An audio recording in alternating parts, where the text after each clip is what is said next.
এইভাবে যে দাদু হঠাৎ করেই আমাদের ছেড়ে চলে যাবে বুঝতে পারিনি।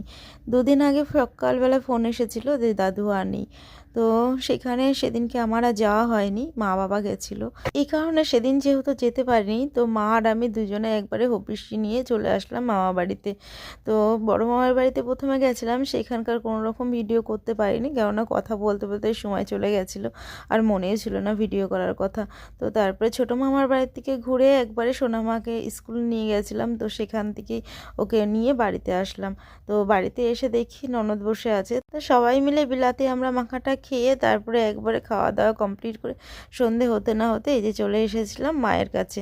কেননা আগামীকাল যেহেতু বৃহস্পতিবার, এই কারণে ঠাকুরটাকে না মানে গত সপ্তাহে পালিশ করা হয়নি, তো ভাবলাম যে চলো আজকে পালিশ করে একবারে সমস্ত কিছু পাল্টিয়ে রাখি।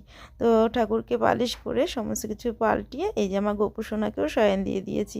তো চলো টাটা বাই।